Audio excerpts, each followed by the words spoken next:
네, 시청자 여러분 안녕하십니까. 조간으로 하루를 여는 신통방통의 윤태윤입니다. 자, 야권 대선 후보 지지율 조사에서 국민의힘 홍준표 의원이 처음으로 윤석열 전 검찰총장을 앞섰다는 여론조사 결과가 나왔습니다. 물론 오차범위 내이긴 한데요. 화면 한번 보겠습니다. 자, 오차범위 내에서 일단은 32.5% 대 29.1%입니다. 오차범위 내인 걸 분명히 말씀을 드리고 여전히 각축전이긴 합니다만 일단 수치상 홍 의원이 윤 전 총장보다 앞쪽에 위치한 것은 이번이 처음이다. 그래서 상당히 좀 의미가 있지 않느냐. 왜 이런 일들이 벌어지고 있는지 그 현상에 대해서 지금부터 한번 살펴보겠습니다. 자, 홍준표 후보는 드디어 골든 크로스를 이뤘다면서 확장성 면에서 내가 윤 전 총장을 압도했다 이렇게 주장했습니다. 화면 보시죠. 자, 드디어 골든 크로스를 이루었습니다. 자, 확장성 면에서 상대를 압도한다라고 이렇게 얘기를 했습니다. 과거에도 홍 의원은 추석 전후로 지지율 역전이 가능하다고 주장을 해왔었습니다. 그 목소리도 다시 한번 듣겠습니다. 골든크로스 언제쯤 될 거라고 보시는 거예요? 근데 저는 추석 전후로 골든크로스를 목표로 하고 있습니다. 토론이 이제 하고 나면 추석 민심이라는 게 있습니다. 예. 과연 어떤 자질과 도덕성과 능력을 가진 사람을 본선에 내보낼 것이냐. 그 추석 민심에 의해서 형성이 대부분 되리라고 봅니다. 추석 전후로 해서는 어느 정도 골든크로스를 바라볼 수가 있지 않을까 그래 봅니다.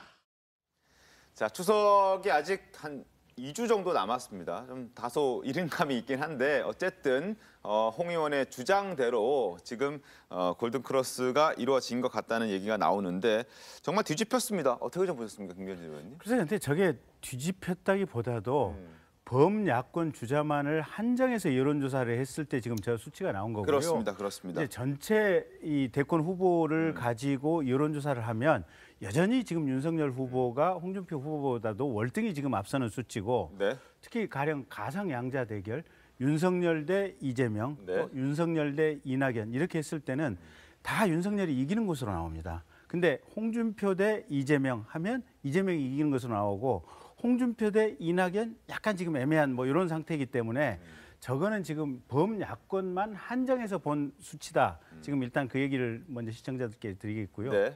두 번째는 저렇게 된 이유가 뭐냐. 네. 결국은 정봉주, 정청래, 김어준 이 세 분이 매일같이 홍준표 뛰어나다. 홍준표 야권의 인물은 홍준표밖에 없다.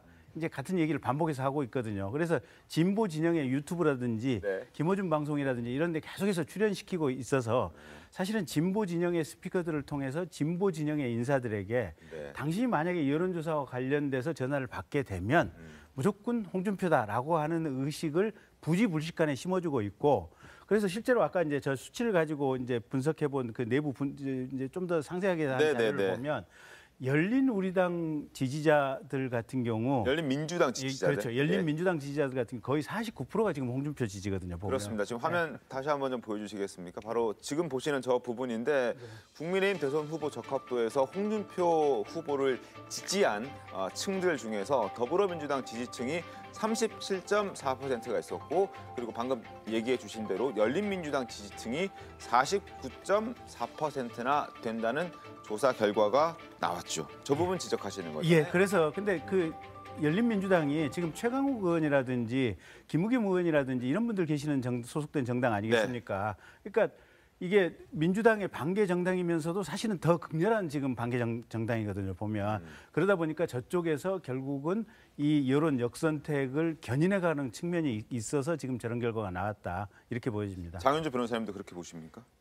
네, 저는 또 의원님 말씀에도 동의는 하지만요. 어느 정도는 실체는 있다고는 봅니다. 실체는 존재한다. 예, 왜냐하면 또 물론 이제 역선택이나 이제 이런 가능성도 부정하기는 어려울 수 있는데요. 네. 그렇지만 이제 20, 30대 또 30대, 40대 전반적인 비율을 봤을 때도 그 홍준표 의원님이 굉장히 상승세를 보이고 있고요.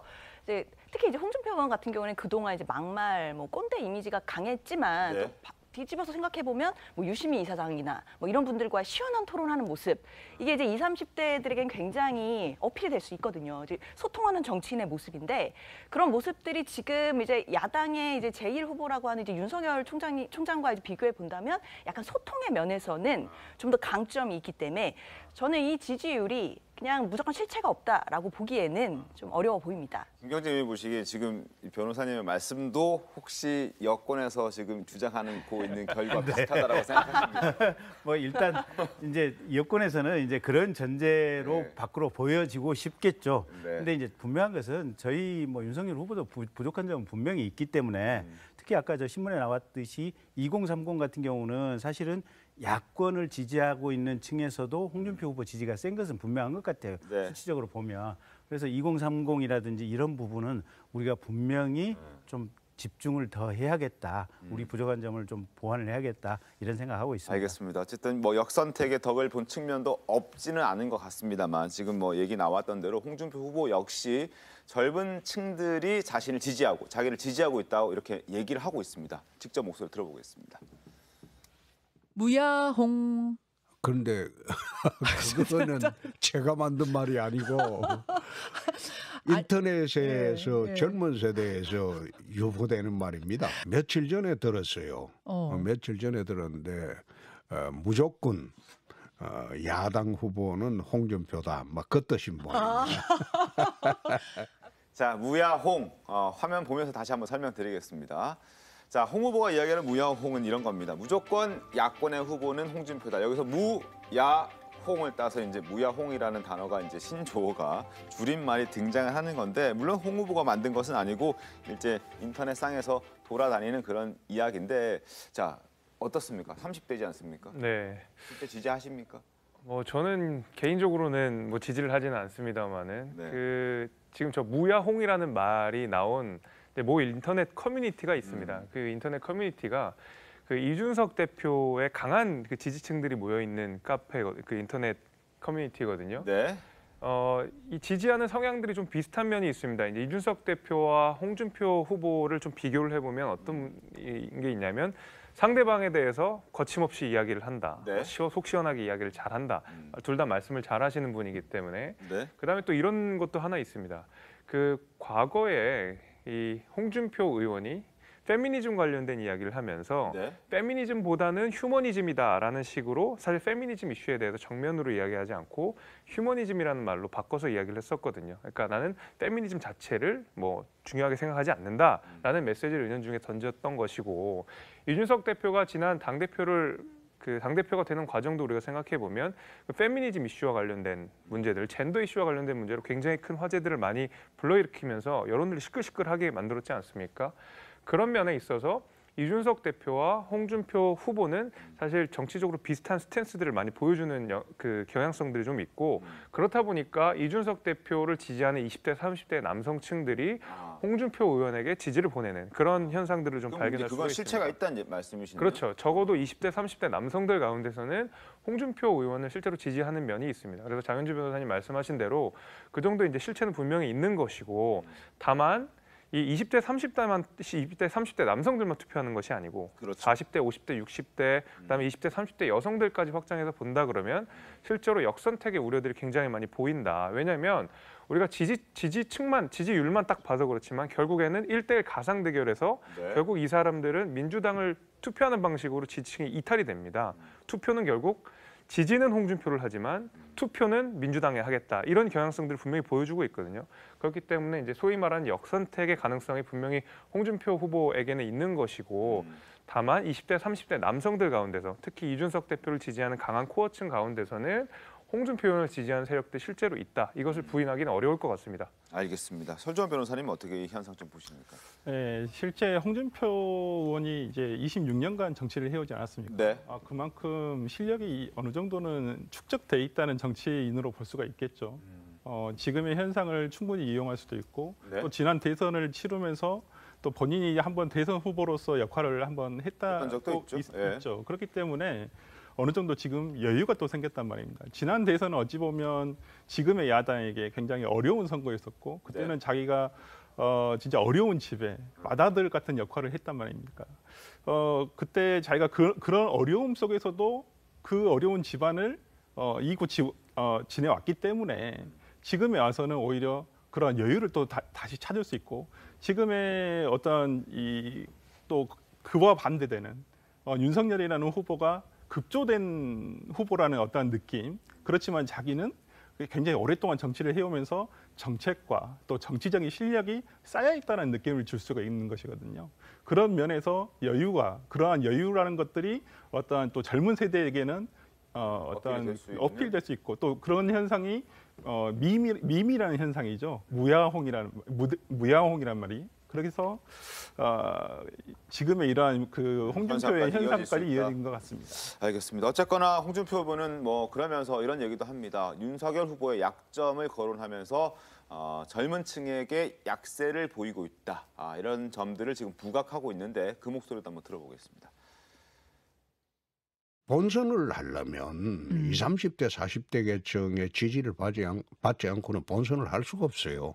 결국 그건 30% 초반에 거치는 게 5, 60대 지지층이거든요. 예, 굉장히 지지층이 단단한데요. 를 자세히 보면 예.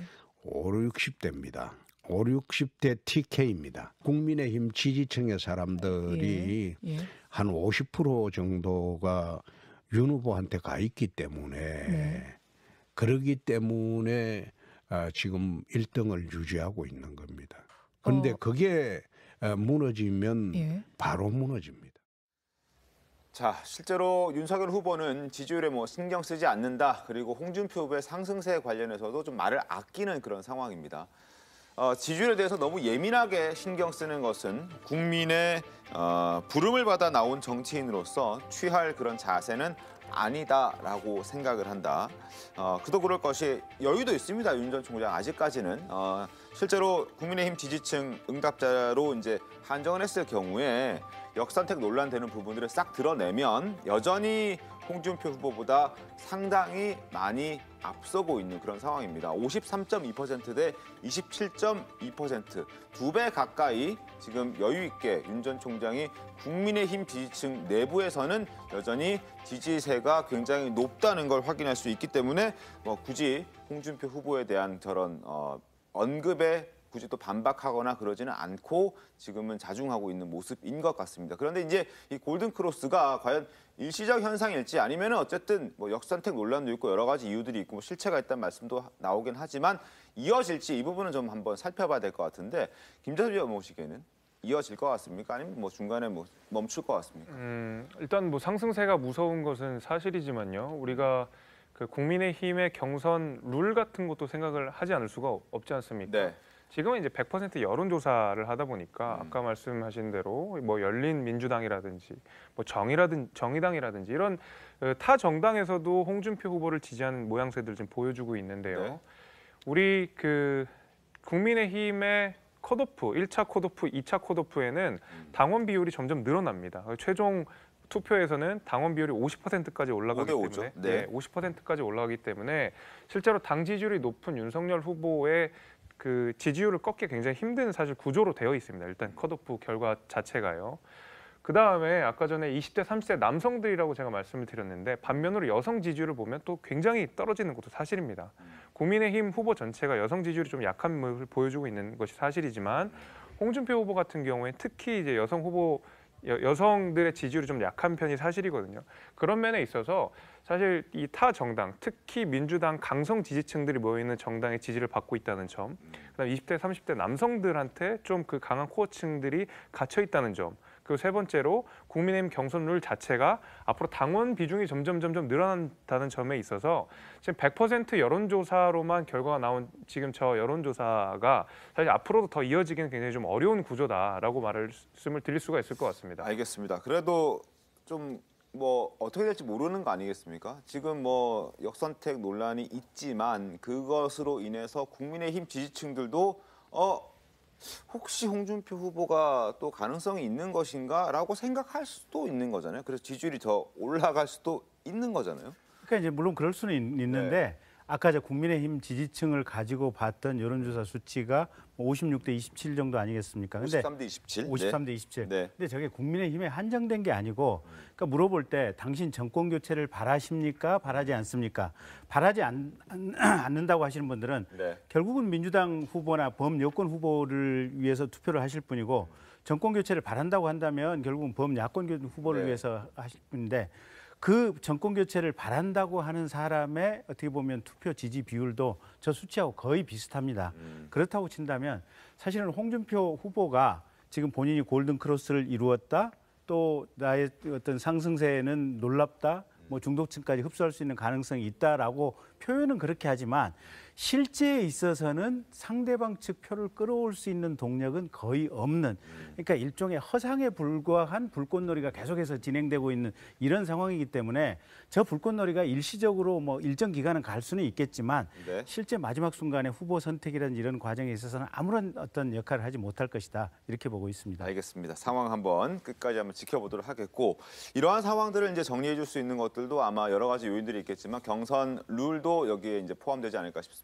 국민의힘에서 어제 장시간 회의를 한 끝에 경선 룰에 역선택 방지 조항을 넣지 않기로 결정했습니다. 대신에 본선 경쟁력을 중점적으로 확인하기로 했는데, 그런데 이게 시작하기도 전부터 선관위원장이 사의를 표했다가 번복하는 등 굉장히 어떠한 잡음들이 많이 불거져 나오고 있는 그런 상황입니다. 영상으로 확인해 보겠습니다. 공정경선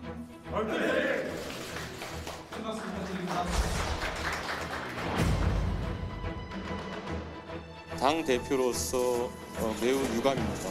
선거관리위원회의 운영에 다소간의 불만이 있다고 해서 당의 공식 행사를 불참하는 행위에 대해서는 매우 우려스럽고, 그리고 다시는 반복되어서는 안 된다. 사심없이 정한 룰에는 그 룰을 따르도록 해야지, 그걸 따르지 않겠다는 태도는 가장 바람직하지 않은 태도라고 지적하지 않을 수가 없습니다.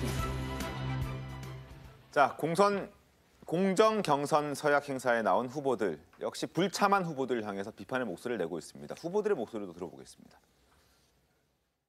이번 경선을 통해서 우리 당이 정말 그 정권 교체의 의지가 있는지를 국민들께 확실하게 보여주고 제대로 보여줄 수 있는 그런 경선이 되도록. 그래서 정말 중요한 것은 단합된 모습으로 같은 고를 향해서 나간다는 것을 보여준다는 것이 가장 중요하다고 생각합니다. 빨리 결정하시는 게 가장 좋은 결정이다. 이런. 우리는 원팀입니다. 좀 불만이 있는 사람들에게는 좀 더 활발한 소통을 좀 해주시고요. 자, 앞서 말씀드렸듯이 역선택 방지 조항은 도입하지 않기로 결정했습니다. 대신 1차 예비 경선에서 당원 여론조사 비율을 20% 반영하겠다. 여러 가지 좀 변화가 있는데요. 어떤 변화들이 있는지 화면 보면서 설명드릴게요.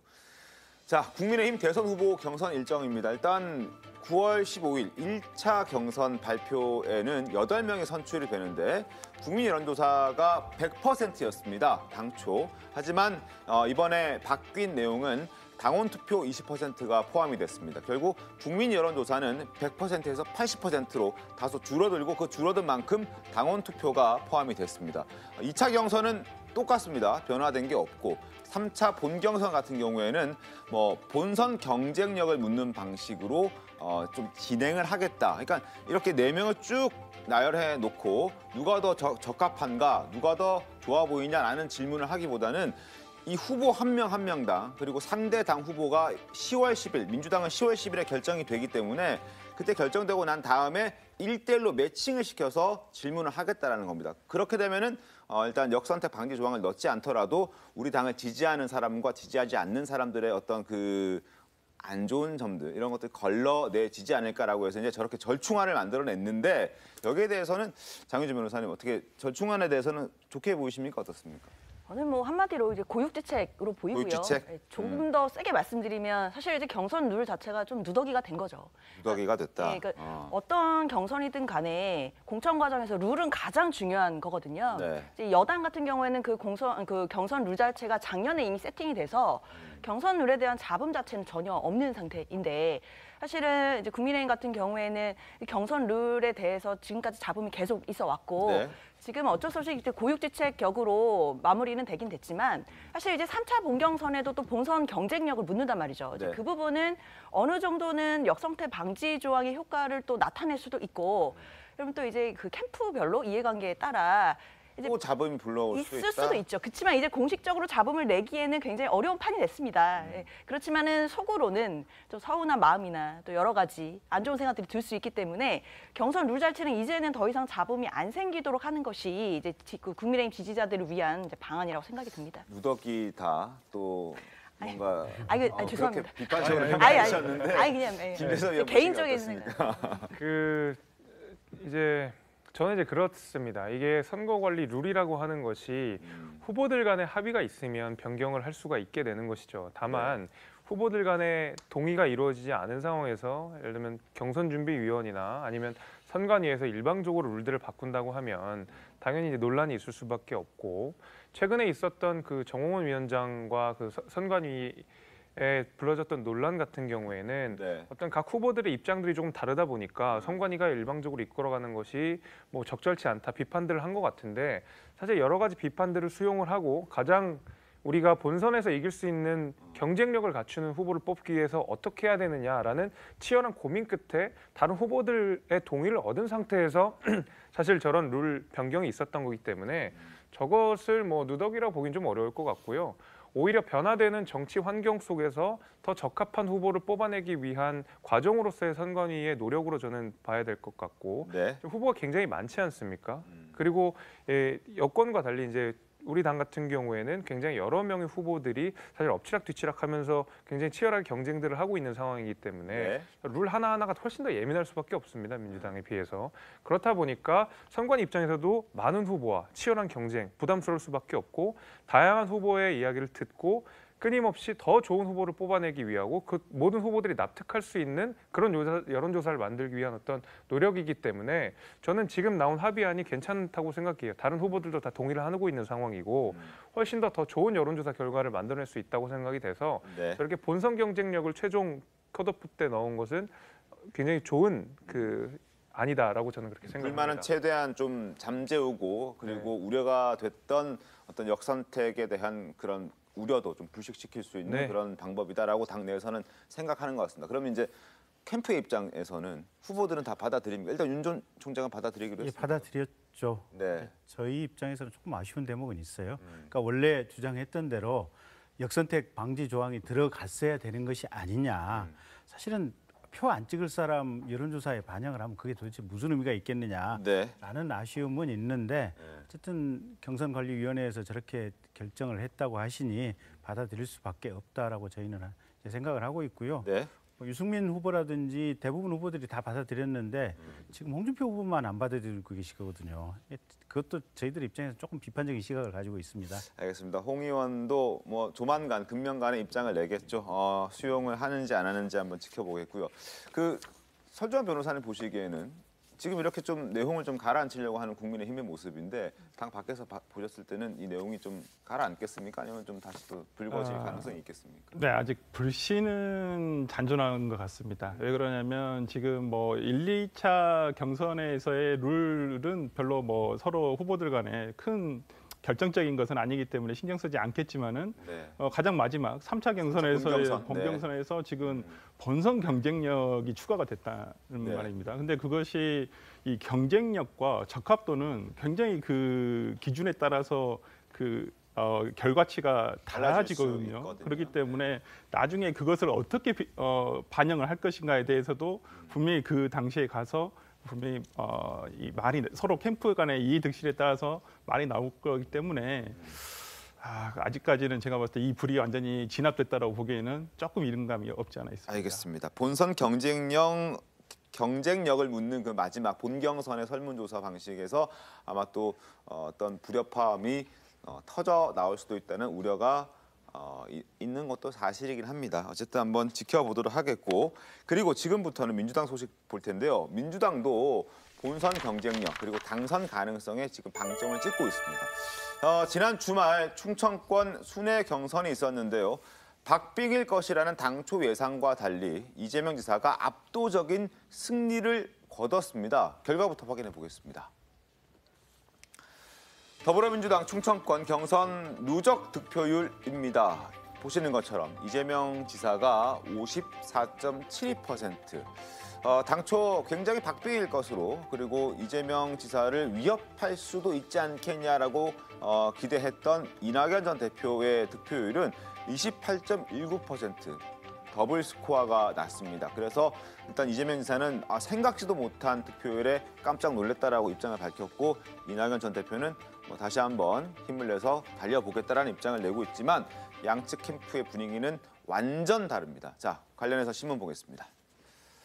자, 국민일보입니다. 이재명 중원 싸움에서 과반을 훌쩍 넘겼다. 앞서 보여드린 것처럼 50% 이상 과반 득표했습니다. 그래서 거의 더블 스코어. 분위기가 완전 사뭇 다릅니다. 뭔가 마스크를 쓰고 있지만 미소를 머금고 있는 것 같고, 여기는 좀 뭔가 표정이 굳어 있는 것 같다는 그런 생각됩니다. 보시기에도 딱 그렇게 보이지 않습니까? 예, 그 이낙연 후보의 좀 얼굴이 안색이 별로 좋지 않아 보이긴 합니다. 사실 이 충청권에서 많이 기대를 했을 것 같아요. 이낙연 후보 같은 경우에는 실제로 이재명 지사의 후보 지지율이 생각보다 박스권에 좀 갇혀 있다는 비판들이 제법 있었거든요. 그래가지고 충청에서 좀 힘을 받아가지고 나가서 호남이나 제주, 영남 이렇게 쭉 훑어가면서 지지율을 조금 더 높이는 전략들을 했었을 텐데. 초반에 기세가 너무 꺾여버리니까 이낙연 후보 입장에서는 굉장히 좀 전의를 상실하지 않았을까라고 저는 그렇게 생각이 좀 됩니다. 아래쪽에 경향신문 보겠습니다. 왜 이런 결과가 나왔을까? 54대 28이란 충격적인 결과가 왜 나왔을까라고 신문을 봤더니 이렇게 분석하고 있습니다. 결국 이길 만한 후보를 밀어주자. 그러니까 본선 경쟁력 그리고 당선 가능성에서 봤을 때 이길 만한 사람을 그냥 밀어주자. 상관없다. 우리는 무조건 이겨야 된다. 정권을 다시 한번 재창출해야 된다라는 이 결정으로 전략적인 선택을 했다라는 게 경향신문의 분석이고, 아마 많은 정치권에서도 이런 분석을 내놓고 있는 것 같습니다. 다만 이낙연 캠프는 큰 충격에 빠졌다는 건데 한번 지금부터 이야기를 좀 해보도록 하겠습니다. 자, 이재명 지사와 이낙연 전 대표 두 사람의 소감부터 한번 들어보시죠. 예상치보다 높은 지지율이어서 감사하다는 말씀 먼저 드립니다. 득표율이나 또 지지율에 연연하기보다는 저에게 기대하는 것들이 아마 우리 국민 여러분이나 또 당원들에게 있으실 것이기 때문에 그 기대치에 맞게 제가 최선을 다하겠다 이런 마음으로 앞으로도 임하려고 생각하고 있습니다. 겸허하게 받아들입니다. 그리고 앞으로 최선을 다하겠다 하는 그런 마음입니다. 자, 충청권 순회 경선 결과 설전 변호사님, 이재명 지사 입장에서는 정말 기분 좋은 결과였을 것 같습니다. 네, 그렇습니다. 이제까지 여론조사 결과를 보더라도 당 내에서 지지도를 판단해 봤을 때 한 번도 과반 득표를 한 적이 한 번도 없었거든요. 여론조사에서도. 그런데 실제 투표 결과를 봤을 때 50% 이상, 지금 54%가 나왔단 말입니다. 그것도 중요한 부분은 오히려 또 격차가 더 중요한데 오히려 더블 스코어 차이로 지금 2위 이낙연 지사를 이낙연 총리를 이제 이겼다라는 부분이 더욱더 의미 깊게 봐야 될 부분이고, 무엇보다 더 중요한 것은 물론 첫 경선이라는 점, 물론 이제 전체 경선에서 이제 투표자 수로 보면 크지는 않다고 볼 수도 있습니다만은 그렇지만은 시작점이 어디 방향으로 흐르는가, 어느 정도의 깊이를 가지고 있는가는 상당히 중요한 점이라고 볼 수가 있거든요. 그런 점에서 본다면 지금 이재명 지사가 54%를 득표했다는 부분은 이재명 지사에게는 굉장히 큰 힘을 실어줄 수 있고, 특히나 당내 조직이라든지 당내 어떠한 그 민심을 이낙연 총리, 이낙연 후보보다는 좀 덜 얻고 있다라는 어떤 세간의 어떤 그러한 얘기들이 많았었는데, 오히려 지금 이번 결과는 그 당내 민심도 일반 민심과 다르지 않구나. 당신과 민심이 예, 합치하고 일치할 있구나. 수도 있다. 특히 이제 최근에 코로나 전국에서 이제 어찌 보면 두드러진 어떤 선거의 트렌드라고 볼 수가 있는데 네. 이제는 조직 선거가 되고 있지 않다는 것입니다. 조직 선거라기보다는 어떤 그 인물 중심의 네. 인물이 가지는 장점이 그 반영되는 선거가 되고 있지 않나 이런 생각이 듭니다. 이재명 지사 입장에서 굉장히 좀 자신감이 있었던 것 같습니다. 일단 일요일에 벌써 다음 이제 경선지인 대구에 가서 지금 뭐 활동을 했다라는 얘기까지 나오고 있는데 반면에 이낙연 전 대표 입장에서는 빨리 이걸 분위기를 반전할 수 있는 좀 반등할 수 있는 방법을 빨리 찾아야 될 것 같습니다. 빨리가 있었으면 진작 찾으셨겠죠. 아마 쉽지는 않을 것 같고요. 근데 이제 중요한 건 이런 것 같아요. 우리가 대통령 선거에 있어서 네. 후보감을 국민들이 선택하는 데 있어서 지금까지 쭉 선거의 패턴을 보면 가령 그 여당 내에서도 옛날 박근혜 대통령이 야당 역할을 했다고 하는 거 아니겠습니까? 그러니까 이것처럼 자기 색깔이 어느 정도 좀 분명해야 되는 것 같아요. 네. 그러니까 이제 지금 이낙연 후보 입장에서는 이럴 수도 저럴 수도 없게 돼버린 부분이 가령 전직 대통령 사면과 같은 문제에 있어서도 사실은 1월 초에 사면을 주장했다가 중간에 철회하고 또 이게 당원들에게 사과까지 했거든요, 보면. 근데 국민들 입장에서는 저 사람 나름대로 어떤 분명한 비전이 있어야 된다라는 부분이 그렇게 갈짓자로 왔다 갔다 하면서 조금 희석된 측면들이 있는 것 같아요. 반면에 이제 이재명 지사 같은 경우는 이게 파퓰리즘이다, 말아먹는다 이런 비판에도 불구하고 나 기본소득 하겠다, 기본주택 하겠다 이게 분명한 방향성이 있지 않습니까? 근데 거기서 큰 틀의 흐름이 좀 갈린 것 같아서 어쨌든 이낙연 대표 입장에서는 나는 국가를 이 방향으로 끌고 가겠다. 이런 주제를 제가 볼 때는 아마 공약이 지금 이미 발표된 공약이 각 분야별로 해서 한 30-40개 이상은 될 거예요. 보면 주요 공약들이. 그거를 공약을 딱 한 3개에서 5개로만 압축돼서 나가 대한민국 대통령이 되면 요 3가지는 분명히 바꾸겠다. 그 얘기만 반복적으로 집중적으로 얘기를 해서 그걸 가지고 당원들이라든지 국민들을 설득할 수 있다면 어느 정도 반전의 기회는 될 수 있지 않을까. 저는 그렇게 한번. 이재명 지사의 기본 시리즈처럼 뭔가 이낙연 하면 떠오를 수 있는 정책을 하나. 그걸 한 3개쯤 돼서 그 얘기만 집중적으로 끝없이 반복해서 하는 겁니다. 그게 이제 전략일 수 있다. 반등의 계기가 될 수 있다. 장윤주 변호사님 어떻게 보십니까? 뭐 맞는 말씀인 것 같고요. 네. 특히 지금 이 지사 같은 경우에는 지금 초반에 굉장히 큰 기세를 잡은 거죠. 그리고 우리가 생각할 때 이 지사가 좀 더 유리할 거라고는 판세를 예측했지만 이렇게 거의 더블 스코어로 압승을 할 거라고는 예상한 분들이 많지는 않았을 겁니다. 네. 특히나 이번 표심을 잘 봐야 될 게 이제 권리당원들의 당심이 반영된 결과예요. 근데 그동안 과연 이제 민주당의 권리당원들이 누구를 향하느냐에 대해서 설왕설래가 굉장히 많았습니다. 특히 이제 뭐 해프닝이었지만 뭐 민주당 당원 게시판이 막 폐쇄되기도 했었고요. 그 정도로 굉장히 권리당원들 간에는 많은 얘기들이 있었는데 지금 뚜껑 열어놓고 보니까 당심도 민심과 별반 다르지 않다라는 이제 형태가 나타났단 말이죠.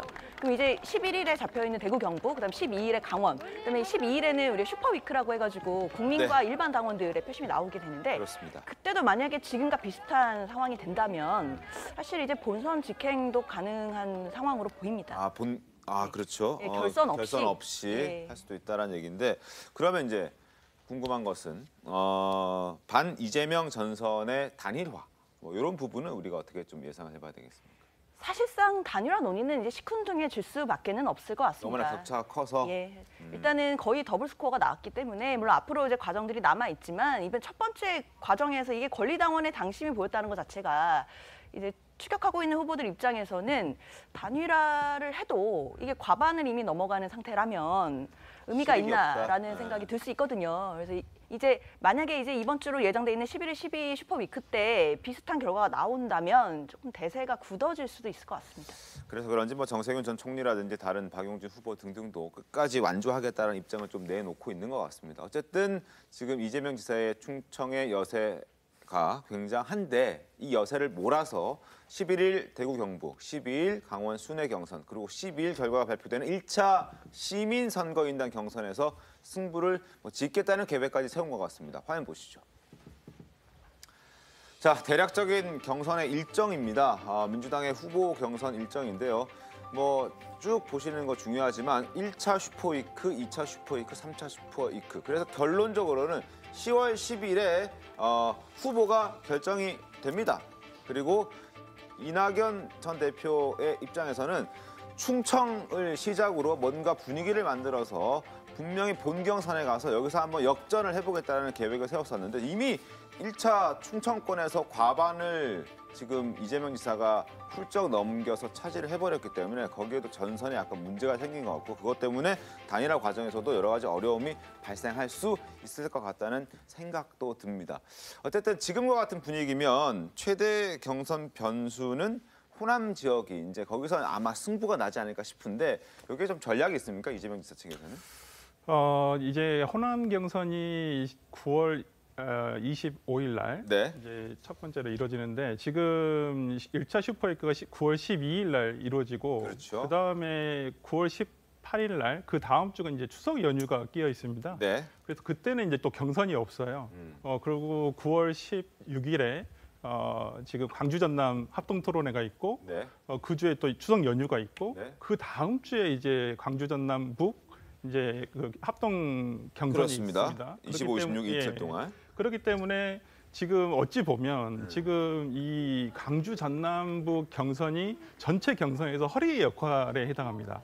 또 당원도 가장 많지 않습니까? 그렇습니다. 네. 그러기도 하고 또 그러면 1차 슈퍼위크가 끝난 이후에 그 다음에 가장 결정을 짓는다고 볼 수 있는 광주 전남북 합동 경선이 되는데 그 전에 이제 추석 연휴가 끼어 있고 그렇기 때문에 모든 후보들이 광주 전남북 에 달려들어서 추석 연휴에 어떻게 지역 민심을 잡을 것인가 이게 굉장히 중요한데 이재명 지사도 이제 물론 이낙연 지사도 다른 민주당 후보들도 전부 다 이제 전남북에 이제 달려들어서 이제 추석 민심 때 어찌 보면 이 추석이란 명절, 추석과 또 이제 설 이런 명절들이 이제 선거에 있어서는 굉장히 중요한 시기 아닙니까? 그렇죠. 이제 우리가 밥상머리 정치라고 하지 않습니까? 네. 이 서로 이제 가족들 간의 얘기가 오가는 거 이것들이 상당히 중요하기 때문에 또 민주당이라는 어떤 특수성 때문에 광주 전남에서 이루어지는 어떤 정치적인 결정이 이제 10월 10일 날 있게는 경기 서울의 이제 마지막 파이널에 있어서도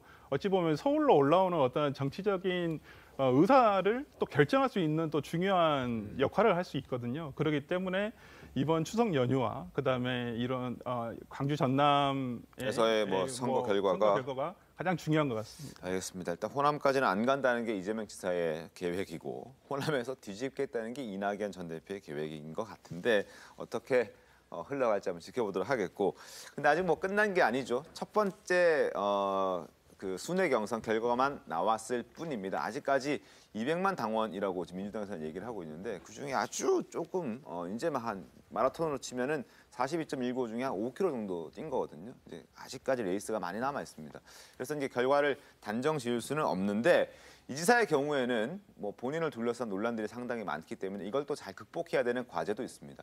지난 3일에 공개가 된 선문 명답, 박영선이 묻고 이재명이 답한다는 그 유튜브 영상에서 박영선 전 장관과 대답을 주고받으면서 자신을 둘러싼 여러 논란 중에 형수 욕설 논란과 관련해서 입장을 밝혔습니다. 가장 아팠다라고 말을 하고 있는데 직접 들어보시죠. 살풀이 해야 될 것들이 한 5가지 있는 것 같아요. 첫째, 형수님 욕설. 두 번째는 무점인지. 그다음에 세 번째는 해경궁 홍씨 문제. 그리고 뭐 전과 사범 뭐 그런 게 있으셨어요? 전 몰랐는데. 많죠. 네. 그래갖고 그런 거, 또 뭐 조폭 연루설. 뭐 이런 한 5가지가 이 중에서 가장 억울하다? 글쎄 뭐 특별히 억울했던 생각은 안 들고요. 제일 아픈 거는 제 형님과 관련된 일이죠. 소위 형수 욕설, 또 형님과의 갈등 뭐 이 얘기인데 전 이 일은 사실 인간의 한계를 시험하는 일이었던 겁니다. 어머니는 가셨고 또 형님도 돌아가셨고 하지만 또 남아있는 다른 가족들 많이 있으니까 그럴 때마다 아프죠. 뭐 억울하다는 입장은 아니지만 어쨌든 아팠다. 그리고 인간의 한계를 시험하는 일이었던 것 같다. 이렇게 얘기를 하고 있는 이재명 지사의 해명이었습니다. 이제 그런데 이런 와중에 또 형수죠 박인복 씨가 그대로 육성으로 또 그런 내용을 전하는 또 영상이 하나 또 공개가 됐습니다. 영상 한번 들어보고 또 이야기 이어가겠습니다. 이걸 읽으면서도 떨리지만은 읽어드릴게요. 전화가 온 거예요. 제가 여보세요 그랬죠. 그랬더니 조사받고 가냐 이 됐던 말이 그거예요. 그래서 제가 전화를 끊었어요. 그랬더니 또 전화를 했어요. 왜 전화하시냐고 그랬더니 조사받고 가냐 이 나쁜 그러면 제가 지금 형수한테 뭐 하는 소리입니까? 아이고 형수님 아니 위아래도 없는 거예요 거기는. 아이고 말도 안 되는 소리 왜 맨날 지어대더니 아니 소설을 쓰시네요 맨날 같은 어이구 이거를 공개해라. 이게 7월 15일 날 조사받고 가는 16일 날 한 전화통화 내역입니다. 자, 9월 3일에 공개된 영상이 하나 있긴 한데요. 그게 이제 육성으로 이재명 지사와 지금 박인복 씨가 통화를 한 내용인데 저희가 이제 방송에 직접 전해드릴 수가 없어서 그 관계로 인해서 2018년 6월에 기자회견했던 내용을 비슷한 내용의 같은 내용을 박인복 씨가 읽는 그 영상을 지금 공개를 보여드렸는데 어쨌거나 저쨌거나 지금 이재명 지사가 지지율도 잘 나오고 뭐 충청권에서 승리도 거뒀지만 이 욕설 논란 여러 가지 논란에 있어서는 수차례 사과를 해도 계속 얘기가 나오는 것 같습니다. 그렇죠. 가장 아프다고 하는 것은 이재명 후보의 지지율에 가장 많은 영향을 줬다는 얘기 아니겠습니까? 네. 실제로 저 그 욕설의 영상 내지는 뭐 음성을 들으신 분들은 굉장히 실망을 많이 하셨다는 게 거의 뭐 절대 다수의 이야기예요. 그러니까 아직까지 저 욕설과 관련된 내용을 다 못 들으신 분들도 좀 있을 것 같고 저 내용이 본선 경선이 이제 진행을 되는 과정에서 또 많은 사람들이 저 내용을 듣게 되면 본인의 이제 지지율에 큰 영향을 미칠 것 같다라는 그런 생각이 그 안에 깔려 있는 것 같고 실제로 이제 대한민국 국민들 같은 경우에는 지도자들에게 특히 이제 대한민국을 이끌어간 대통령에게 요구되는 굉장히 높은 윤리적 의식이 있지 않습니까? 네. 근데 저 형수 욕설과 관련된 논란은 가족이나 지인이나 뭐 이런 문제가 아니고 결국 이재명 본인의 문제거든요. 본인의 윤리적 그 어떤 상태들을 국민들이 가늠할 수 있는 너무 적나라하고 너무 직접적인 내용이기 때문에 아마 저걸 계속 끊임없이 해명을 한다 하더라도 저 욕설을 누군가 하나 들었다 그러면 저기에 대해서 다른 사람의 이야기를 할 수밖에 없고 여기에 또 실망할 수밖에 없고 끊임없이 이런 과정들이 반복될 거기 때문에 저는 본선에 가서도 저 욕설 논란은 끊임없이 발목을 잡을 거라고 저는 생각을 합니다. 근데 참 아이러니하게도 발목을 잡아도 지지율은 떨어지지 않으니까 그건 참 아이러니한데 어쨌든 간에 캠프에서는 이런 부분에 대해서 어느 정도 신경 쓰고 있습니까? 예, 뭐 후보자 본인이 일단 뭐 사과를 수차례에 걸쳐서도 했고 뭐 이 문제가 지금 뭐 불거진 문제도 아니죠. 이미 뭐 예전에 경기도지사 선거 그 전에 또 성남시장 선거 그 전부터도 불거졌던 문제고 무엇보다도 이제 후보자 본인이 뭐 몇 년 전에도 이걸 해명한 영상들이 정말 많습니다. 찾아보려고 하면 많은데 가장 주된 내용 그렇습니다. 물론 이 후보자 어느 누구나 어느 집안에나 뭐 아픔이 없는 집안이 뭐 없는 집안도 있겠지만은 또 있는 집안도 있지 않겠습니까? 그렇지만은 또 그러한 것을 이렇게 또 꺼내놓을 수밖에 없는 또 개인의 아픔도 있는 것이거든요. 또 그리고 이 욕설을 하게 된다는 거 누가 일반적으로 이재명이라는 사람이 아니라 우리가 일반적으로 누군가에게 욕설을 한다는 것은 가만히 있는데 욕설을 하지는 않지 않습니까? 그만한 어떤 그 감정적으로 기복이 되고 또 그런데 그게 이재명이라는 사람이 욕설을 할 만큼이라고 한다면 당시 시장이었던 사람이 욕설을 할 만큼 한다는 것이라면 그만큼 어떤 할 수밖에 없는 상황이었었고 그 원인이 그 형님이 어머님을 폭행하고 그것으로 인해서 아까도 나왔지만은 경찰서에서 조사를 받고 가는 날이라는 것이 그 형님이 어머니를 폭행하고 간 날 조사를 받고 나오면서 통화를 한 내용이거든요. 그러한 사정을 듣는다면 물론 욕설을 했다는 것 자체는 잘못된 거죠. 본인도 그 부분은 시인을 하고 후회를 하고 있다고 하니까 그렇지만은 이러한 부분들을 조금 감안해서 이해도 할 수 있지 않을까라는 생각도 듭니다. 알겠습니다. 자, 지금까지는 여야의 어떤 대선 경선 국면을 좀 살펴봤고 지금도 뭐 큰 틀에서는 경선 국면이긴 합니다만 지금 소개해드릴 내용은 윤 전 총장을 둘러싸고 있는 고발 사주 의혹 이 부분을 한번 집중적으로 한번 짚어보도록 하겠습니다.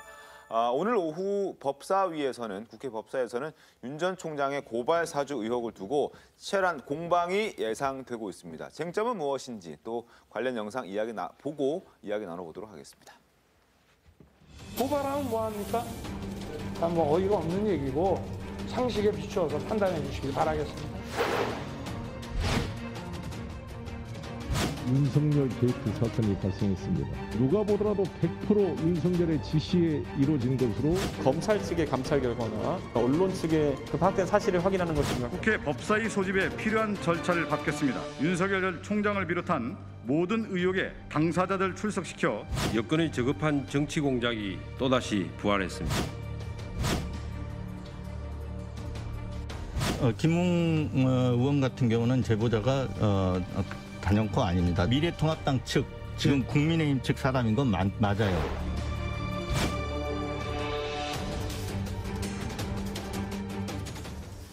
자, 고발 사주 의혹을 둘러싼 논란 한두 개가 아닙니다.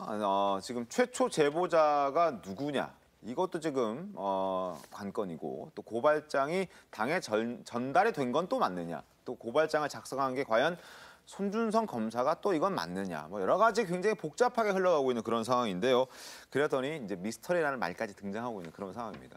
자, 먼저 실체를 규명할 열쇠인 최초 제보자 논란부터 한번 짚어보겠습니다. 이 의혹을 처음 보도한 인터넷 매체 관계자 목소리 조금 더 듣겠습니다. 김웅 의원 같은 경우는 제보자가 단연코 아닙니다. 제보자가 예. 그것만 알려주세요. 네. 조국 추종 세력인지 아닌지. 취재원 지금 밝힐 수가 없는 거 알죠? 알죠. 그건 압니다. 하지만 나중에 저는 자연스럽게 드러날 것으로 봅니다. 네. 정치권하고는 관련 없는 사람입니다. 다만 관련은 있죠. 왜냐하면 네. 왜냐하면 미래통합당 법률지원단까지 갔다는 얘기를 김웅 의원이 하셨잖아요. 네. 그러니까 미래통합당 측 지금 국민의힘 측 사람인 건 맞아요. 자, 국민의힘 측 사람인 건 맞다. 김웅 의원은 단연코 아니다. 자, 그렇다면 과연 누굴까? 김재섭 위원님, 혹시 당내에서 얘기 나오는 게 있습니까? 아니요, 뭐 제가 아는 바는 전혀 없고요. 네. 사실 지금 현재 이제 문제 한 복판에 있는 김웅 그 의원 같은 경우에는 뭐 연락이 안 닿는다는 얘기들이 있는데, 글쎄요, 저는 이 사건을 보면서 뭐 허점이 굉장히 많아가지고요. 뭐 네. 사실관계가 충분히 밝혀져야 알겠지만은 제가 가지는 의문들은 여러 가지가 있습니다. 그러니까 뭐 이 그 수사정보정책관이라고 부르는 손 검사가 당시 송파의 국회의원 후보로 나온 김웅 의원에게 전달을 했다라는 것인데. 네. 당시 김웅 의원 같은 경우는 초선 의원이고 후보 자격이고 법률지원단에 소속되어 있는 후보 자격일 뿐더러 네. 실제로 법률지원단장은 정점식 의원이기 때문에 네. 그쪽으로 전달하는 게 어떻게 보면 논리적으로는 맞거든요. 그리고 검찰의 통이라고 하면 사실 당시 미래통합당 대표인 황교안 대표도 있었는데 이거를 굳이 김웅 후보에게 전달할 이유는 무엇이었을까? 여기에 대해서는 제가 논리적인 납득이 안 되고요. 그 다음으로 더 납득이 안 되는 부분은 뭐냐면 그 손 검사라고 하는 그 분께서는 네. 사실 지금 윤석열 후보와 계속 연결을 시키려고 하는 것 같은데 그 수사정보정책관이라고 하는 그 직책이 원래는 사실 검찰총장과 긴밀한 소통을 하는 직책은 맞는데요. 네. 당시 우리가 어떤 일이 있었는지를 조금 되돌아보면요. 추미애 당시 법무부 장관이 윤석열 후보의 그 인사권들을 굉장히 많이 제어를 하면서 소위 말하는 법무부 장관이 직접 임명한 사람들이 굉장히 많거든요. 그 송 검사는 그 분 중에 한 분으로 알고 있습니다, 제가. 사실 어떻게 보면 윤석열 후보 간의 커넥션보다는 법무부 장관이었던 추미애 장관과의 커넥션이 더 많았던, 유대관계가 더 많았던 사람이었는데 그 손 검사가 굳이 왜 김웅이라는 사람에게 전달을 했는지 여기에 대해서는 사실 논리적인 이해가 아직 안 된 상황이거든요. 그래서 유대관계에 대해서는 아직 뭐 밝혀진 바가 뭐 없지만 이런 거는 밝혀진 바가 없기 때문에 그렇죠. 확실하게 단언해서 말씀하시지는 좀 않았으면 좋겠습니다. 네, 그러니까 그렇지만 어쨌든 임명권을 생각해 본다, 누가 임명을 했는지를 생각해 본다 그러면 쉽게 이제 그렇게 추측은 할 수 있다 정도는 될 것 같고요. 그래서 이 사실관계가 좀 더 밝혀져야 되겠지만은 네. 사건은 심플하지만 아직 우리가 풀어야 되는 키가 굉장히 많기 때문에 네. 조금 더 두고 보고 이 사건을 이야기를 해야 될 것, 신중해야 될 것 같다는 말씀을 드릴 수 있을 것 같습니다. 알겠습니다. 뭐 또 오늘 MBC 라디오에 또 추지민 전 장관이 출연해서 뭐 이런 얘기도 한 적이 있거든요. 윤석열 전 총장이 손준성 유임을 요청했다. 그러나 내가 안 받았다. 하지만 또 유임은 됐다. 뭐 이런 얘기를 한 적이 있어서 유대관계에 대해서는 뭔가 명확해지고 난 다음에 그다음에 정리를 하도록 하겠습니다. 자, 그리고 어쨌거나 저쨌거나 지금 사건의 진위 여부를 두고 논란이 더 커져가고 있는 그런 상황인데 오늘 오전 해당 의혹을 처음 제기했던 매체가 추가 보도를 했습니다. 어떤 내용의 추가 보도가 나왔는지 화면 보겠습니다. 자, 대검은 고발장뿐 아니라 증거로 활용할 수 있는 페이스북 게시글 캡처 파일, 그리고 관련 기사 파일 160여 장, 그다음에 이제 제보자 지 씨라는 그 지 씨의 형사 사건 판결문 사진 파일 및 고발장 파일 19장 등 증거까지 이제 대검이 준비를 해서 넘겼다라는 겁니다. 자, 그리고 김웅 의원은 미래통합당 선대위 관계자에게 자료를 전송하면서 이 자료 확인을 하면 당을 폭파하라는 이러한 메시지를 남겼다라는 거죠. 대검이 김웅 의원에게, 김웅 의원은 법률지원단 통합당 선대위 관계자에게 전달을 하면서 지금 확인하면 당 폭파하라 이런 메시지를 남겼다라는 것인데, 지금 보시는 저 장면입니다.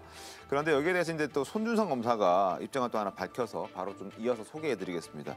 자, 금일 한겨레 신문과 뉴스버스가 제가 손준성 검사인 본인이 김웅 의원에게 고발장과 첨부 자료를 발송했다는 의혹을 보도한 바 있습니다. 그러나 제가 고발장을 작성하거나 첨부 자료를 김웅 의원에게 송부했다는 의혹은 전혀 사실이 아님을 다시 한번 말씀을 드립니다라고 입장을 밝혔습니다. 그리고 향후 이와 관련한 근거 없는 의혹 제기와 이로 인한 명예훼손 등 위법 행위에 대해서는 강력한 법적 조치를 취할 것입니다라고 손준성 검사가 입장을 밝혀왔습니다. 자, 어쨌든 추가 보도는 나왔고 또 손준성 검사의 추가 입장도 나왔는데, 민주당이 보시기에는 이 의혹에 대해서 어떻게 평가하십니까? 이 전체적인 흐름을 한번 저희가 보실 필요가 있을 것 같아요. 네. 이 뉴스버스라는 발행인 이진동 기자라는 분은 과거에 국민의힘, 지금의 야당에서 예전에 국회의원 출마도 한번 경력이 있으시거든요. 물론 선출되지는 않으셨지만은 지금의 야당은 아닐 겁니다. 예, 그러니까 예전에 지금 여당일 겁니다. 예, 확인해 보시면 확인 한번 해봐야 되겠는데. 그렇기 때문에 이분이 가장 계속 얘기하고 있는 말씀을 들어보면 취재원에 대해서도 국민의힘 관계자라고 분명히 말씀을 하셨어요. 네. 그리고 이것을 기사를 썼던 전혁수 기자, 네. 또 오늘 아침 방송 라디오 방송에 나와서도 분명히 누구라고는 밝히진 않았지만은 국민의힘 관계자라고는 분명히 말씀을 하셨거든요. 네. 그렇다고 본다면은 이 사건에서 주된 흐름은 국민의힘 내부에서의 어떤 뭐 대선 경선에서의 어떤 뭐 암투, 권력 투쟁 이라고 볼 수가 있거든요. 당연히. 그리고 이것이 이런 위법 사항이죠. 또 분명히. 그렇지만은 항상 지금 모든 이 부분에 대한 정치인들이 평가가 이루어지는 것은 전제사항이 하나 붙어 있습니다. 네. 사실이 밝혀진다면은, 그렇죠. 사실이 밝혀진다면은 이건 사실이 밝혀져야 되죠. 네. 지금 그래서 사실을 밝히기 위해서 오늘 오후에 국회 법사위도 지금 소집이 될 예정이고, 이제 대검에서도 이제 감찰을 실시를 할 것이고, 이게 이제 수사가 이루어질지 이런 부분까지는 아직 뭐 미정입니다만은 이 부분에 대해서도 좀 뭐 신속하게, 뭐 지금 국민의힘에서도 뭐 신속하게 이것을 밝혀지는 것을 원하듯이 이건 뭐 빨리 신속하게 밝혀져야지 될 것 같습니다. 알겠습니다. 김경진 의원은 어떻게 보십니까? 일단 후보가 말한 부분이 제가 볼 때 가장 핵심인 것 같아요. 아니 2020년 1월 달에 추미애 장관이 취임하고 나서 검찰 내 대학살 인사를 했잖아요. 그래서 당시 윤석열 검찰총장이 대검 내에 최소한 중간 간부 과장급 6명만이라도 내가 좀 신뢰할 수 있는 사람을 남겨달라라고 요청을 했는데, 대검에 있는 부장들이 이제 일선 지검의 지검장들이거든요. 검사장들. 그 다 싹 바꿨잖아요. 그 공공수사부장도 사실은 포함해서 모든 검사장들이 사실은 윤석열 총장을 감시하기 위해서 장관이 보낸 사람 아니에요. 중관급 과장들도 다 바꿨잖아요. 그렇기 때문에 자기가 누구에게 편하게 뭘 지시할 수 있는 상황도 안 됐고, 그 1월 달 인사가 있은 이후에 검찰 내부에서는 자 보자, 우리가 정권에 대항하는 수사를 했다가 다 이렇게 날아간다라고 하는 메시지가 이 모든 평검사들에게 속속들이 전달이 됐다는 거예요. 그래서 이게 현재의 권력을 상대로 한 여당이나 또는 이 청와대를 상대로 한 수사는 피해자가 있는 사건이 피해자가 직접 고소를 한다고 하더라도 검사들이 수사를 피하려고 하는 판이었는데, 심지어 그게 야당 명의로 고발장이 들어갔다? 그러면 어느 검사가 이걸 수사를 하려고 했겠느냐? 그러면 이게 야당 명의로 고발장이 들어가서 이걸 수사를 추동하려고 했다.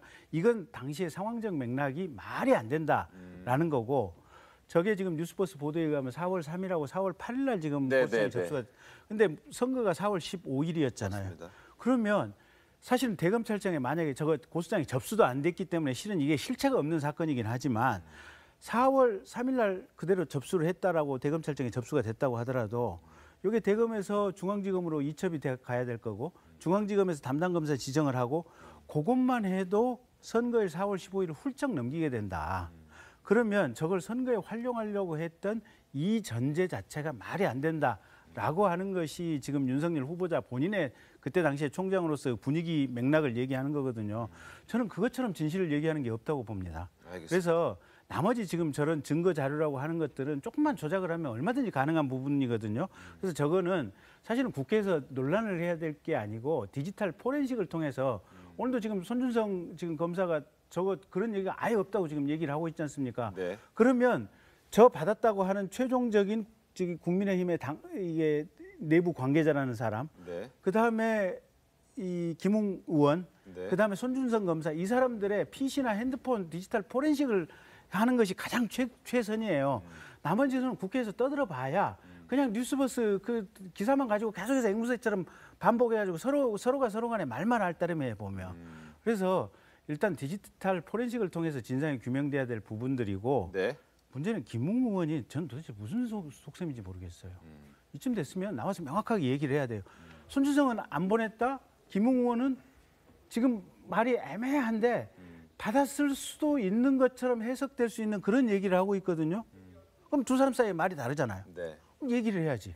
그러니까 뭐 지금 아직까지 입장을 이 추가 보도가 나온 이후에 김웅 의원 입장을 밝히고 있진 않고 있죠. 하지만 그 전에 입장을 밝혔던 내용에서 지금 조금 애매했다라는 지적을 하고 있는 것이고. 그 녹취록이라고 하는 그 김웅 의원하고 뉴스버스의 모 기자하고 대화를 했다고 하는 녹취록이 지금 뉴스버스에 올라와 있지 않습니까? 네. 그걸 읽어봤어요. 읽어봤는데 자 그럼 좋다. 그 문건이 과연 손준성으로부터 왔다는 거냐 안 왔다는 거냐. 네. 애매해요 보면. 알겠습니다. 어쨌든 뭐 애매한 입장을 내고 있다라고 윤석열 캠프 측에서는 파악하고 있는데 추가적으로 김웅 의원실 관계자도 후속 보도가 나오면 뭐 추가적인 입장을 좀 내겠다라고 얘기를 했고요. 앞서 그리고 설종환 변호사님과 제가 대화하는 과정에서 이진동 기자가 여당, 야당 어디로 출마했는지에서 확인을 좀 했는데 한나라당으로 출마했다는 것 확인해드리고 다시 이야기를 좀 이어나가도록 하겠습니다. 어쨌든 윤 전 총장 측에서는 김웅 의원에게 전달을 했다는 것 자체가 만약에 대검에서 전달했다는 가정하에 그게 사실이다 하더라도 자체가 말이 안 된다, 상식적이지 않다라고 일단 주장을 하고 있습니다. 그 목소리 한번 들어보겠습니다. 김웅 의원은 그 당시에 의원도 아니었습니다. 바른미래당 측에 있다가 오셔가지고 공천받아서 송파에 출마하지 않았습니까? 근데 그분에게 그 고발장을 전달할 바보가 있습니까? 그 당시에 이 법률 지원 관련된 책임자가 정점식 의원입니다. 윤 후보와 정점식 의원은 가장 가깝습니다. 그분에게 전달해가지고 바로 고발하는 게 맞지. 왜 건너서 이런 짓을 하죠? 자, 최단희 변호사님, 지금 윤 전 캠프 측 입장 어떻게 보셨습니까? 일단 왜 김웅 의원인가에 대해서는 이제 김재석 의원님께서도 말씀을 해주셨고, 그러니까 그 부분이 좀 애매하긴 합니다. 근데 그 부분이 애매하기 때문에 저는 아까 김경진 의원님께서 말씀하신 것처럼 김웅 의원이 좀 명백한 의사를 표시해 주는 게 맞다라고 생각을 해요. 일단 김웅 의원 같은 경우에는 그 얘기가 이해는 갑니다. 왜냐하면 선거 때이기 때문에 너무 바쁘고 많은 제보들이 오기 때문에 그것을 그냥 못 읽고 전달할 수 있다까지는 이해가 가는데 보통은 전달을 하는 그 루트들이 있습니다. 예를 들면 법률지원단에 뭐 팀장 아니 뭐 부단장, 단장 이런 식으로 간다든지 아니면 근데 여기 뉴스버스의 후속 취재를 보면 선대위원장에게 또 보냈다, 선대위원에게 보냈다 이렇게 얘기가 나오거든요. 그러면은 원래는 어느 루트를 통해서 보내는가에 대한 얘기를 한번 할 수 있을 것 같아요. 왜냐하면 너무 정신이 없기 때문에 내가 그때는 받았는지 안 받았는지 모르겠고 SNS는 삭제했기 때문에 남아있지 않다라고 한다면 그러면은 그 부분 평소에 자기가 그 당시에 어떻게 했는지 정도는 얘기를 해줄 수 있다라고 생각을 하고요. 그리고 저는 이 최초 제보자 같은 경우에도 아까 앞서서 이제 설 변호사님께서 말씀해 주셨을 때 국민의힘이라고 얘기했다라고 하는데 그 국민의힘이라고 얘기했던 근거가 뭐냐 하면 국민의힘 쪽에 문서가 갔다. 그러니까 나올 수 있는 루트는 국민의힘이다라는 거예요. 근데 지금 이 국민의힘으로 과연 문건이 전달됐는지 여부도 아직은 불분명하거든요. 그러니까 이준석 대표 같은 경우에는 전달받은 바가 없는데 법률지원단이 너무 크기 때문에 한번 확인해보겠다 정도라서 단순히 그 근거를 가지고 국민의힘이라고 하기에는 부족하다. 그렇다면 이진동 기자 같은 경우는 알고 있잖아요. 본인의 취재원이. 그러면 국민의힘이라고 이렇게 계속해서 언론에 나와서 얘기를 하려면 뭔가 좀 더 우리가 이해할 만한 증거를 내야 되지 않을까. 뭐 취재원 비리건이 있으니까 취재원이 누군지는 밝힐 수 없겠지만 지금 현재 증거 가지고는 너무 이상한 점들이 많거든요. 그래서 좀 그런 부분들이 좀 명확해져야 될 것 같습니다. 알겠습니다. 실제로 근데 또 고발되지는 또 않았거든요. 이준석 대표 목소리 한번 들어보겠습니다. 청부 고발이라는 단어 자체가 새로 조어된 말이지 이것이 실제 사실관계가 저는 확인되지도 않았다 보고 아직까지 그리고 실제로 고발이 이루어진 바도 없기 때문에 또 사실관계 확인되면은 입장을 정할 수 있을 것이다 봅니다. 자, 이게 이제 전달이 됐고 그래서 결국 고발이 됐냐? 전달이 된 것도 확인이 지금 정확하게 되지는 않고 있고, 근데 이제 고발이 안 된 것은 정확히 확인이 되는 부분 아닙니까? 그렇죠. 고발이 안 됐죠. 고발이 되지 않았고 김경재 의원님께서 잘 설명을 해주셨지만 실제로 4월 3일 날 제출된 그 고발 관련된 자료들이 그 선거 기간에 영향을 줄 수 있을 만큼 시간이 충분하지가 않습니다. 그리고 이제 4월 3일 이제 본선 저희가 4월 15일 날 선거가 있었기 때문에 4월 3일이면 이제 막 국회의원 선거가 시작돼서 막 레이스를 시작하는 그때인데 정말 온갖 정보들이 많이 오게 되거든요. 이런저런 루트를 통해서 여기저기서 그냥 온갖 수백 개의 카톡 단체 카카오톡 방을 통해 가지고 여러 가지 정보들이 제공이 되고 그런 가운데서 뭐 문제가 있다 싶은 것들은 후보 개인이 판단해서 뭐 전달할 수도 있고 안 할 수도 있고 여러 가지 이제 복잡한 상황들인데 지금 중요한 것은 고발을 하지 않았다는 것 그리고 당사자들이 모두 사실 무근이라고 하는 것 손 검사 뭐 윤석열 후보 그다음에 이제 김웅 의원까지도 이에 대해서 아직 명확한 얘기는 하지 않았지만 뭐 내가 이것을 해가 전달해서 명백하게 고발을 하겠다는 의사를 표현한 것도 아닙니다. 결국 고발이 이루어진 것도 아니고요. 그러니까 사실 실체가 없는 것이고 예를 들면 소설에 소설을 더해서 계속 이야기가 뭔가 커지고 있는 상황이긴 한데 아직까지 드러난 사실들이 명확하지가 않습니다. 그 지금 자료라고 한 뭐 이 대화 내용이라고 올라온 것도 여기에 대해서 아직 진위 여부를 우리가 분명히 가려야 될 필요가 있기 때문에 아직까지 저 이준석 대표가 취하는 저 태도 어떤 사실관계가 밝혀질 때까지는 신중하게 가겠다는 태도가 저는 맞다고 생각을 하고 우리 역시도 국민의힘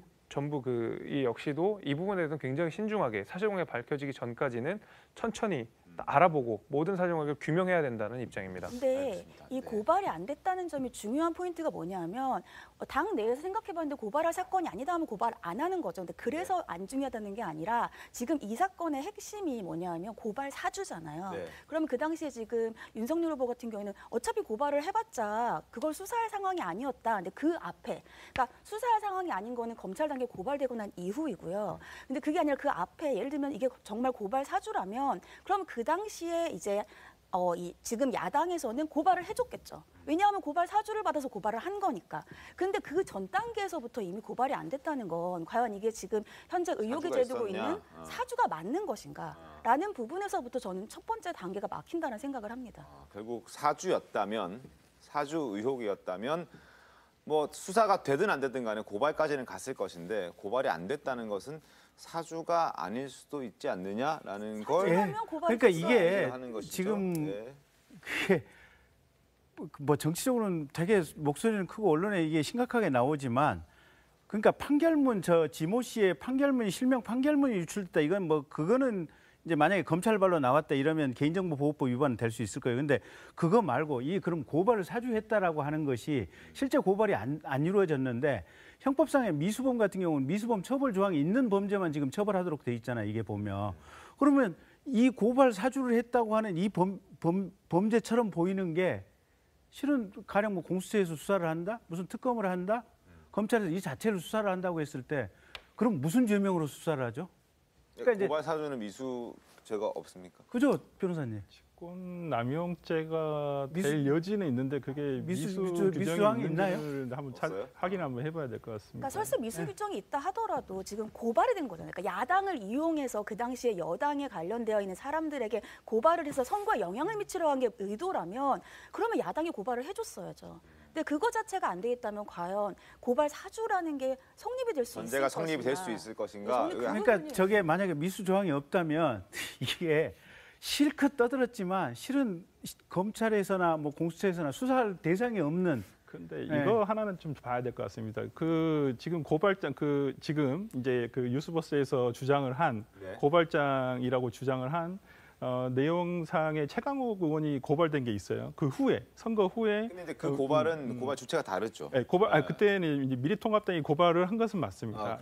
그런데 그 이후에 몇 달 뒤에 이제 고발을 한 것은 맞는데 지금 문제가 되는 것은 이 뉴스버스에서 최강욱 의원 고발장이라고 돼 있는 거 있지 않습니까? 거기에 보면 최강욱 의원의 생년월일이 본인의 원래 생년월일과는 좀 다르게 기재가 돼 있습니다. 근데 그게 미래통합당에서 그 고발장에도 똑같이 오기가 돼 있다는 거거든요.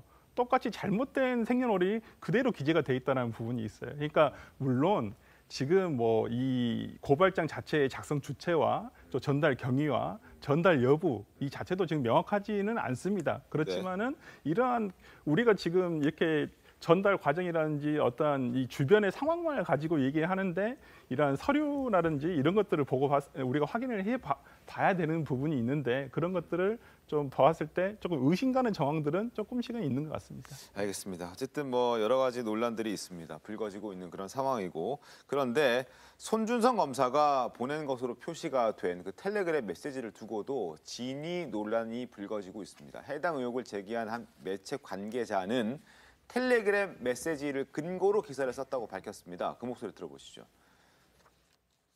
캡처된 자료에 손준성 보냄이라고 손준성이라는 이름이 적혀 있습니다. 저희들이 그 입증 자료가 없다면 기사를 쓰기 힘들었겠죠. 손준성 검사가 있던 수사정보정책관이라는 자리가 그 자리의 속성상 검찰총장이 지시 없이는 움직일 수 없는 자리, 지시 없이는 일을 할 수 없다라는 거를 다 잘 알고 있는 겁니다. 자, 그래서 이제 결국 이제 조작이 됐을 가능성이 있다라는 게 이제 입장인데요. 조작 가능성 있어 보이십니까? 텔레그램의 조작 가능성. 그러니까 윤 후보 측 캠프에서는 이게 이름을 다른 사람으로 저장을 하면 전달될 때 이름이 나온다라고 얘기하고 있고 저는 그 전에 떠나서 예를 들면 정말 사주를 했어요. 그리고 아까 뉴스버스에서 후속 기사로 이걸 받았으면 바로 폭발을 해라라고 김웅 의원이 그렇게까지 얘기를 했다면 그럼 텔레그램은 비밀방도 만들 수 있고 일반 방에서는 보내고 상대방이 읽고 나면은 삭제도 할 수 있습니다. 네. 나만 삭제하는 게 아니라 상대방도 삭제할 수 있어요. 시간과 관계없이. 이걸 과연 캡처하도록 둘 것인가?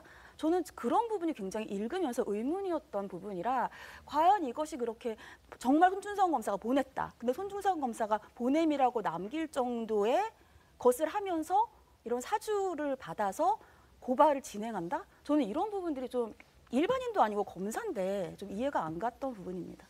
알겠습니다. 뭐 다 확인된 바가 없습니다. 아직까지. 그래서 이제 의혹으로 지금 남아있는 상황이고 여기에 대해서 뭐 공수처도 수사를 하겠다 뭐 이렇게 얘기가 참 많습니다. 그리고 윤 전 총장 입장은 만약에 이게 아무 일 없었던 것으로 드러난다면 수사를 통해서 그렇다면 지금 문제 제기하고 있는 의원들 정치권에 있는 사람들 다 물러나라 이렇게 강한 메시지까지 내놓고 있는 상황이어서 진위 여부에 많은 국민들의 관심이 쏠리고 있는데 저희도 한번 끝까지 한번 지켜보도록 하겠습니다. 잠시 뒤에 돌아오겠습니다. 네, 오늘 준비한 신통방통 여기까지입니다. 내일 더 신통하게 돌아오겠습니다. 고맙습니다.